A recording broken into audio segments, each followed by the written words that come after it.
사랑합니다 여러분. 큐티를 읽어드립니다. 윤한성 목사입니다. 반갑습니다. 잘 지내셨습니까?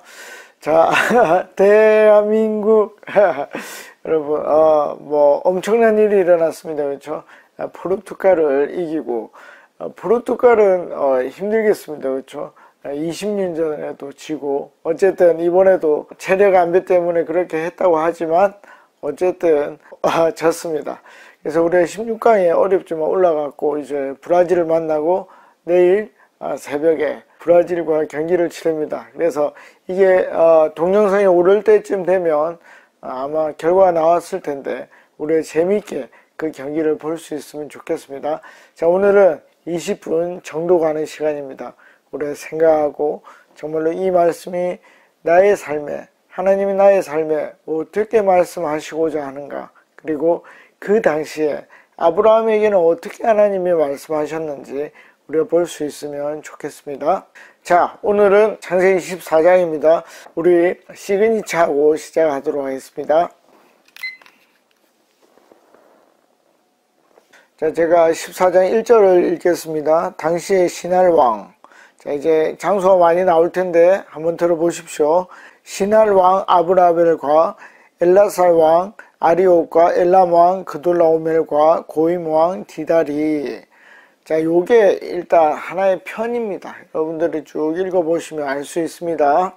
자, 2절입니다. 또 하나의 편이 나옵니다. 소돔 왕 베라와 고모라 왕 비르사와 아드마 왕 시납과 스보임 왕 세메벨과 벨라 곧 소알 왕과 싸우니라. 아멘. 자, 그러니까 두 팀으로 나누어졌어요. 한 팀은 이제 나중에 보면 알겠지만 엘람 왕인 그돌라 오멜이라는 그 큰 부족 국가 왕이 있었고, 그 다음에 2절에 보면 이제 소돔 왕, 나중에 이제 롯이 소돔에 있었기 때문에 소돔 왕으로 편을 짠 이런 5개 국가가 있었습니다. 이 양쪽이 힘겨루기를 했는데 이 일이 오늘 벌어진 일입니다. 자, 이제 3절입니다. 이들이 다 시딤 골짜기 곧 지금의 여매에 모였더라. 이 굉장히 친절하죠. 여매가 뭡니까? 사해죠, 사해. 우리 몸이 둥둥 뜨는 굉장히 짠 사해입니다. 그러니까 사해는 이스라엘의 어느 쪽에 있습니까? 남쪽에 있죠. 그래서 우리 지도를 한번 보도록 하겠습니다. 이렇게 여러분들이 그릴 수가 있어요. 이게 쉬운 게 왜 쉬우냐면 이스라엘의 옆쪽은 이제 지중해이고 이쪽은 그냥 이 위쪽이 갈릴리, 그 다음에 아래쪽이 사해입니다. 여매죠. 그러니까 시딤 골짜기는 어디? 남쪽이구나. 근데 나중에 가면 이 다메섹으로까지 갑니다. 그러니까 아주 북쪽까지 올라가구나. 이런 것들을 우리가 찬찬히 볼 수 있습니다. 그래서 지금은 남부지방에서 이루어지는 싸움이다 하는 것을 여러분들이 보시면 좋겠습니다. 그럼 나머지 여기 시날이나 엘라살이나 여기 소돔이나 고모라나 이런 데는 어디입니까? 사실 몰라도 상관이 없습니다. 왜냐하면 안다고 해서 우리가 이미지가 떠오르지 않습니다. 굉장히 여러분들 성경을 여러 번 읽으시고 내가 평신도지만 이 창세기 전문가가 되고 싶다. 그러면 50장이니까 꾸준히 계속 여러분들이 찾아보시고 그 다음에 어떻게 하면 될까요? 이 사진이나 지도를 모아 보십시오. 그리고 스크랩을 하고 나중에 책으로 만들 수 있겠죠. 그 여러분들이 전문가가 되는 것입니다. 이게 굉장히 의미가 있습니다. 혹시 하나님이 여러분들에게 달란트를 주셔서 이 지식, 지혜가 있는 분들은 한번 해보시면 굉장한 즐거움이 있을 것입니다. 그리고 그것이 나중에 후대에 아니면 내 아들과 딸에게 좋은 자료로 아빠가, 엄마가 어떤 식으로 성경을 연구했는지 보여줄 수 있을 것입니다.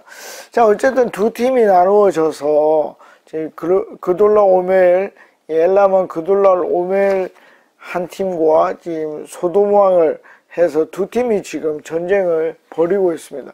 그러니까 왜 전쟁이 났는지 이야기가 나오겠죠. 한번 보도록 하겠습니다. 4절입니다. 이들이라는 것은 그 2절에 나오는 소돔 왕과 관련된 다섯 왕들입니다. 12년 동안 그돌라오멜을 섬겼는데 어떻게 해요? 제13년에 배반을 한 것입니다. 계속 이제 뭐 조공을 바치고 그러니까 기분이 나빴겠죠. 그러니까 우리가 힘이 좀 자랐으니까. 왜냐하면 이 소돔 땅은 물이 많다 그랬죠. 그러니까 아마 이 물자적으로 풍부했을 것입니다. 한번 붙어보고 싶은 마음이 들었을 것입니다. 자, 그러면 그돌라오멜은 어떻게 했는가? 5절입니다. 제14년에. 여러분, 이게 굉장히 재미나죠. 1년이 지났습니다. 그렇죠? 자, 이 소돔 왕과 비롯한 다섯 왕들, 이 왕들은 1년 동안 아무 문제 없으니까 마음이 방심했을 수가 있죠. 이제는 우리의 힘이 균형을 이루었고 이제 우리가 서로 독자적으로 살아갈 수 있겠구나, 우리 연합체가 이길 수 있겠구나, 이렇게 생각을 했는데 그돌라오멜은 그 1년 동안 어떻게 해요? 준비한 것이죠. 준비. 여러분, 이런 것도 읽으면서 생각해 보는 것입니다. 어떤 공격을 당했을 때 내가 주저앉을 것인가, 그럼 조용히 준비를 할 것인가. 그돌라오멜은 준비하는 것을 택했구나 라고 생각을 하면 되겠습니다. 그래서 5절에 그돌라오멜과 그와 함께한 왕들이 나와서 아스타롯 기르나임에서 르바 족속을, 함에서 수스 족속을, 기랴다임에서 M 족속을 치고, 그러니까 공세가 14년에 이루어졌습니다. 6절 봅니다. 호리 족속을 그 산 세일에서, 세일산이라 보면 되겠죠.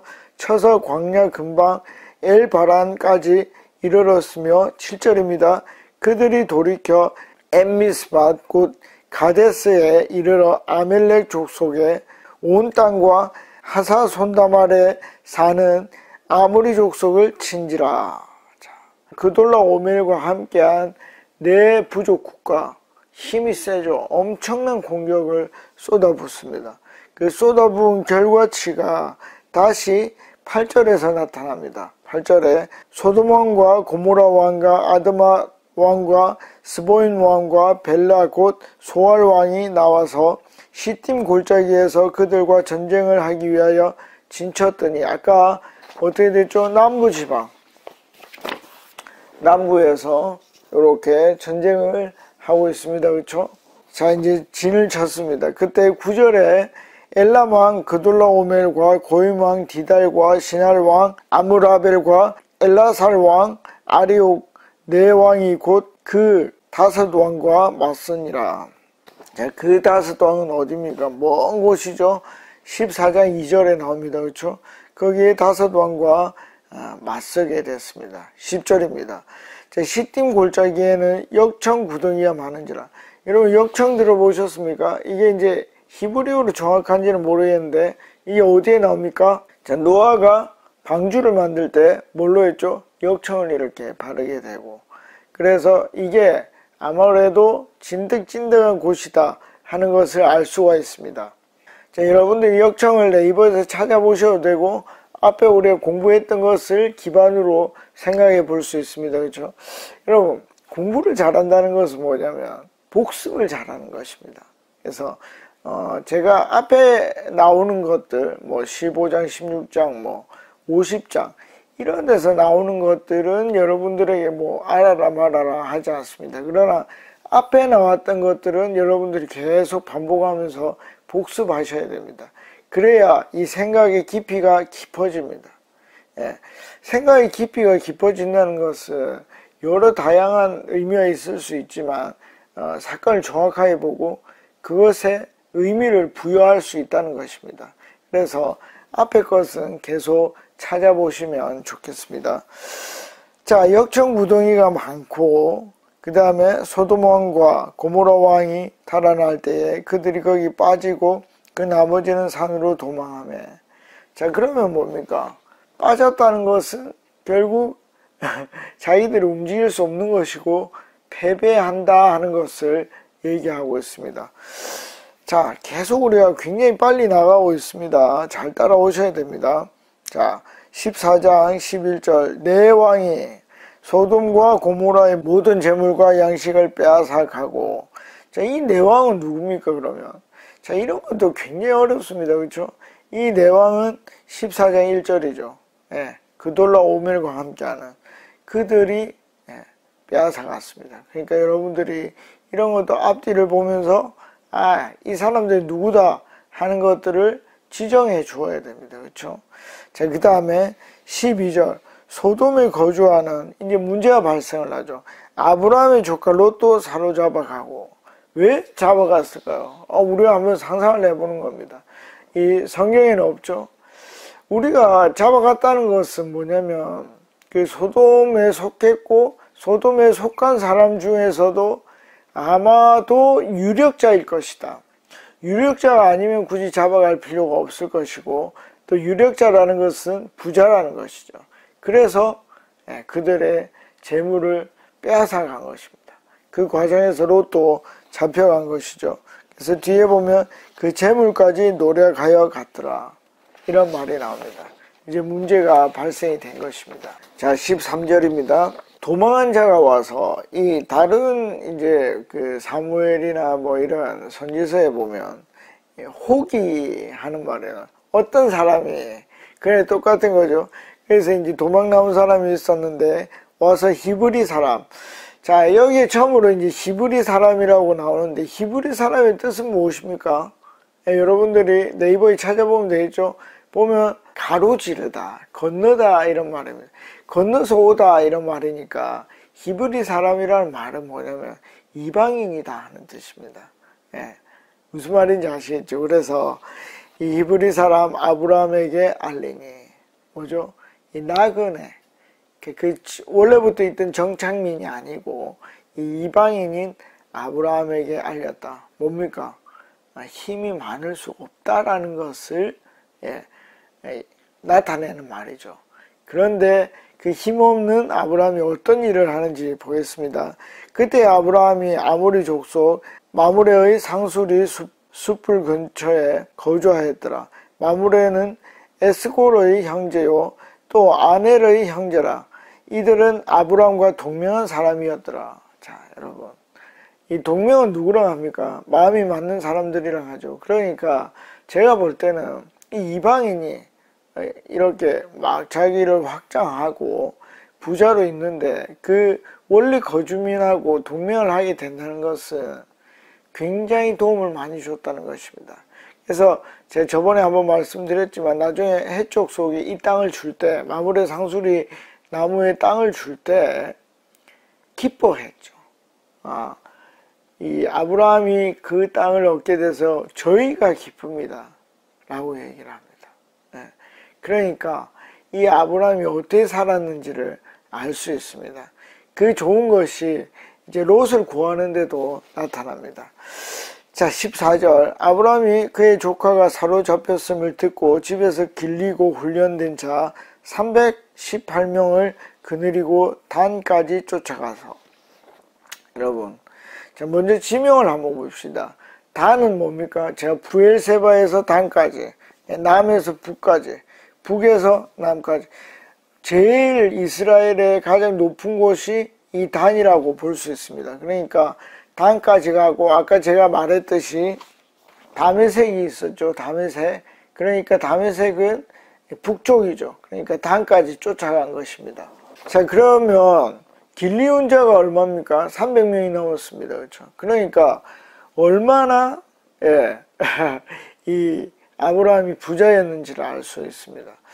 여러분, 그러니까 아브라함은 단순한 족장이 아니라 어떤 부족을 이끄는 부족장이라고 볼 수가 있습니다. 그리고 아까 나왔던 그돌라 오멜 이런 사람들도 다 부족장이죠. 근데 그때도 전쟁을 치르고 연합을 하고 어떤 정치가 이루어질 수 있는 그런 상황이었고, 그래서 그 틈바구니 속에서 아브라함이 조그마한 부족들과 동맹을 이루고 거기에 살고 있었던 것입니다. 그런데 롯이 붙잡혀간 것이죠. 그러니까 문제가 쉽지 않다는 것입니다. 자, 그런데 히브리 사람, 이방인이고 조금 이렇게 자리를 잡고 있고, 물론 이제 300명의 훈련된 자들이 있지만 그 1년 동안 준비한 그돌라 오멜을 치기는 쉽지는 않았을 것입니다. 자, 그런데 아브라함이 15절에 어떻게 하죠? 그와 그의 가신들이, 그러니까 가까운 자기를 사랑하는 그런 부하들이 나뉘어 밤에 그들을 쳐 부수고 다메섹 왼편 호바까지 쫓아가 16절 모든 빼앗겼던 재물과 자기의 조카 롯과 그의 재물과 또 부녀와 친척을 다 찾아왔더라. 목숨을 걸었죠. 질 수도 있습니다. 그런데 그는 이겼고 롯을 찾아왔습니다. 여러분, 제가 롯은 단순한 친척이 아니라 그랬죠. 뭐라 그랬습니까? 보험이었습니다. 보험. 무슨 보험입니까? 하나님이 자손을 주지 않을 때 내 아들로 삼을, 그 자손이 누굽니까? 바로 이 롯입니다. 그래서 목숨을 걸었던 것입니다. 여러분들이 생각해 보면 좋습니다. 내가 목숨을 걸 수 있는 대상이 몇 가지가 있는가? 유심히 살펴보십시오. 정말 내가 저 일에는 내 목숨을 걸 수 있는가? 내가 저 사람에게는 목숨을 걸 수 있는가? 쉽지 않습니다. 그렇죠? 근데 아브라함에게는 롯이 생명이었고, 그 나이 많음에도 불구하고 쫓아가서 롯을 구해냈습니다. 그러니까 롯이 떠날 때 마음이 어때요? 자기가 찢겨져 나가는 마음이죠. 그런데 그 일을 한 것입니다. 그 이유가 뭡니까? 아브라함 뭐가 있었는데요? 사랑이 있었죠. 큰 사랑이 있었습니다. 그래서 자기가 히브리 떠돌이였는데도 불구하고 자기 사람들을 데리고 가서 생명 같은 롯을 찾아온 것입니다. 그 과정을 여러분들이 보셔야 됩니다. 이 아브라함이 얼마나 위험한 일을 하고 있는지. 근데 하나님이 이 일이 옳은 일이었나 봐요. 그래서 아브라함이 이기게 합니다. 자, 그래서 내가 목숨을 걸 수 있는 게 얼마나 되는지 한번 생각해 보시면 재미가 있습니다. 자, 그 일을 마치고 오니까 17절 아브라함이 그돌라오멜과 그와 함께한 왕들을 쳐부수고 돌아올 때에 소돔 왕이 사회 골짜기 곧 왕의 골짜기로 나와 그를 영접하였고 그는 엄청 좋았겠죠. 대신 싸워줬으니까. 18절 살렘 왕, 여기 이제 재미난 사람이 나오는데 우리 예루살렘 알죠? 그게 이제 살렘이라는 게 원래 히브리 말로는 두 겹의 평화라는 뜻입니다.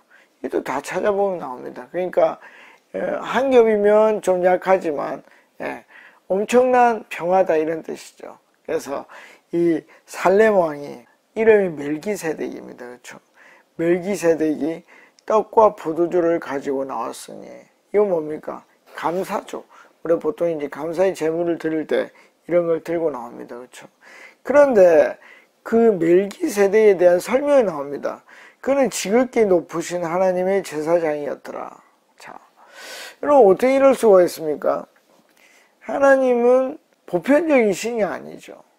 나중에 이제 히브리 사람들, 이스라엘 사람들의 그 유일신이 되지만 지금 어떻게 알 수 있는 것입니까? 우리가 한번 생각을 해보는 겁니다. 처음에 아담의 후손들이죠. 이들이 다. 그러니까 구전되어 왔던 신일 수 있습니다. 그러니까 그 신을 예배하는 사람들이 있었을 것입니다. 그 사람 중에 뭡니까? 멜기세덱이 있었고 그는 아브라함과는 다르지만 하나님의 뜻을 전하는 믿음이 있으니까 그런 왕으로 제사장으로 있었을 것이다 라고 우리가 짐작해 볼 수 있습니다. 아브라함도 마찬가지죠. 아브라함도 이 엘로힘이라는 것은 엘이 복수형이죠. 가츠입니다. 가츠. 그러니까 이 히브리 말은 복수가 최상급이거든요. 최고의 신을 여호와 하나님이라고 보는 것입니다. 그래서 아브라함도 하나님이 직접 나타나셔서 부르셨죠. 그런 것처럼 멜기세덱도 그럴 수 있다는 것입니다. 오늘 다 할 수는 없겠고 그냥 멜기세덱에 있어서 조금만 더 설명을 하고 마치도록 하겠습니다. 정확하지는 않은데 그러니까 우리나라도 그렇고 일본도 그렇고 이 웃기게 선교사들이 들어가기 전에 하나님을 아는 사람들이 있었다 그래요. 예. 제가 정확하게 잘 모르겠어요. 경남 함양이라고 그랬던 것 같기도 하고 일본 어디라고 그랬던 것 같기도 한데 정확하지 않습니다. 이것은 확인된 게 아닙니다. 그래서 혹시 아시는 분들은 댓글을 좀 달아주시면 좋겠습니다. 그러니까 선교사들이 정확하게 하나님을 전하지도 않았는데 그들이 꿈이나 어떤 다른 음성을 듣고 하나님을 아는 사람들이 있었습니다. 그런 사람처럼 이 멜기세덱은 하나님의 선지자였고 그가 그 하나님의 일을 알고, 그러니까 아브라함의 일 속에 하나님의 일이 있다는 걸 알고 떡과 포도주를 가지고 온 것입니다. 자, 여기까지 우리가 보고요. 다음 시간에 또 보도록 하겠습니다. 우리가 이 14장을 보면서도 생각할 것들이 여러 가지 있었습니다. 그걸 깊이 생각해보고 또 다음 시간에 만나도록 하겠습니다. 안녕히 계십시오. 파워.